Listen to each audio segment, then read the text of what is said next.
قرآن کریم کے اندر رب العالمین ارشاد فرماتے ہیں وَإِنَّكَ لَعَلَىٰ خُلُقٍ عظیم، حضور صلی اللہ علیہ وسلم سے کہ آپ خلق عظیم پر فائز ہیں، آپ کا جو خلق ہے وہ احسن ہے، وہ اعلیٰ ہے۔ حضور صلی اللہ علیہ وسلم کی جو ذات ہے وہ کامل مکمل اکمل ذات ہے۔ سبحان اللہ۔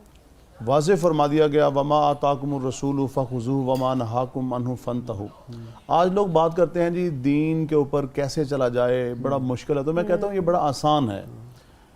جو چیز حضور صلی اللہ علیہ وسلم ہمیں دے دیں وہ لے لیں، جس چیز سے روک دیں اسے رک جائیں، اسی کا نام اسلام ہے، اسی کا نام دین ہے۔ بالکل صحیح۔ حضور صلی اللہ علیہ وسلم کی جو سیرت طیبہ ہے، ساری انسانیت کو مخاطب ہو کے کہا لَقَدْ كَانَ لَكُمْ فِي رَسُولِ اللَّهِ أُسْوَةٌ حَسَنَةٌ۔ یہ رب العالمین فرما رہے ہیں کہ اگر تم چاہتے ہو درستگی، بہتری، تو آؤ خاتم النبیین حضور نبی کریم صلی اللہ علیہ وسلم کا جو اسوہ حسنہ ہے وہ تمہارے لیے ایک مکمل ضابطہ حیات ہے۔ بالکل ہر چیز آپ کو وہیں سے مل جائے گی۔ بالکل ایسا۔ تو ہمیں حضور صلی اللہ علیہ وسلم کی طرف آدم علیہ السلام سے نبوتوں کا ایک سلسلہ جاری و ساری ہوا۔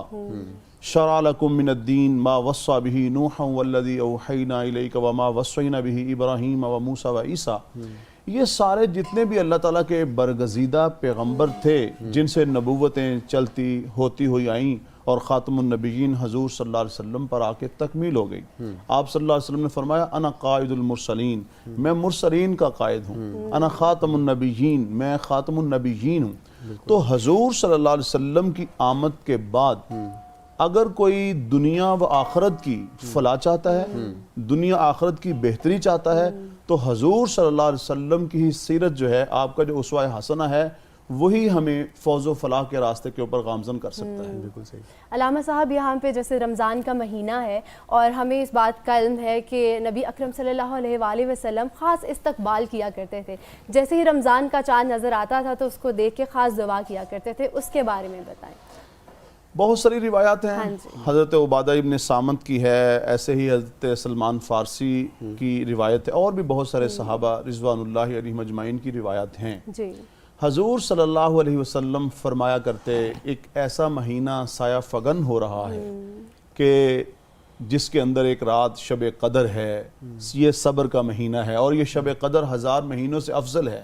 یہ صبر کا مہینہ ہے، یہ ہمدردی کا مہینہ ہے، یہ غم خاری کا مہینہ ہے، یہ اس کو کہا گیا کہ یہ عظیم مہینہ ہے، یہ برکتوں والا مہینہ ہے، یہ رحمتوں والا مہینہ ہے۔ تو حضور صلی اللہ علیہ وسلم پہلے سے آغاز رمضان میں خطبہ دے کے، اور ایک روایت میں آتا ہے حضور نبی کریم صلی اللہ علیہ وسلم نے ارشاد فرمایا اگر لوگوں کو پتہ چل جائے کہ یہ رمضان کیا ہے، اس کی برکتیں رحمتیں کیا ہیں، تو میری امت جو ہے وہ اسی بات کا تقاضا کرے گی، اس کی چاہت ہوگی کہ پورا سال ہی ماہ صیام رہے۔ اس پہ میں چھوٹی سی آپ کو ایک بات بتاتا ہوں۔ جب پہلی ہماری افطاری تھی تو چونکہ ہم پہلی افطاری میں بیٹھے ہوئے تھے گھر میں، تو چھوٹی بیٹی ہے میری عائشہ، تو وہ جیسے پکوڑے پکڑ رہی تھی، کھا رہی تھی، تو وہ مجھے پوچھتی ہے کہ بابا یہ کیا ہے؟ میں نے کہا یہ رمضان اور یہ افطاری ہے۔ تو کہتی بابا یہ کب تک؟ میں نے یہ 30 ہو جائے۔ تو وہ کہتی ہے پورا سال کیوں نہیں؟ پورا سال، یعنی بچوں کو بھی اس چیز کا اشتیاق ہے، شوق ہے کہ یہ ایسا مہینہ ہے۔ تو یقیناً یہ ہماری تہذیب ایسی ہے۔ ابھی آپ نے بڑی پیاری ایک بات کہی کہ حضور صلی اللہ علیہ وسلم رمضان کیسے گزارتے تھے۔ دیکھیں ہر چیز ہمیں مل جاتی ہے سیرت طیبہ کی اندر اگر ہم اس کو تلاش کرنا چاہے تو۔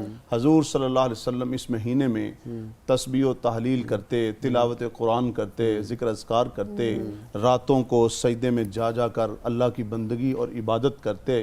اور سب سے اہم چیز جو ہے، میں نے جیسے شروع میں عرض کیا نا کہ ماہ صیام انسانیت کے ساتھ ہمدردی اور غمخواری کا درس دیتا ہے، تو حضور صلی اللہ علیہ وسلم کے بارے میں روایت میں آتا ہے کہ آپ کی جو آپ اتنے سخی تو ویسے ہی تھے، آپ ویسے بھی صدقہ خیرات کرتے تھے، لیکن جیسے ماہ صیام شروع ہوتا تو آپ صلی اللہ علیہ وسلم کا جو آپ کا جو جود و سخا جو تھی، گویا کہ وہ سمندروں میں طغیانی آ چکی ہے، لہروں میں ہوا میں ایک تیزگی آ چکی ہے، یعنی اس حد تک آپ صدقہ اور خیرات کرتے تھے۔ تو ہمیں جہاں پہ ہم عبادات کر رہے ہیں، ہمیں وہاں پر ہمیں یہ بھی دیکھنا ہے کہ جس طرح میں ماہ صیام میں یہ وقت گزار رہا ہوں، میرا بھائی کیسے گزار رہا ہے، میری بہن کیسے گزار رہی ہے, میرے عزیز و اقارب کیسے گزار, یعنی پورے ماحول کو ہم نے دیکھنا ہے. اور ناظرین یہ ذمہ داری جو ہے وہ ہم پر بھی ہے کہ جہاں عبادات کی بات ہے وہاں اخلاقیات بالکل ساتھ ساتھ ہیں دین اسلام میں. تو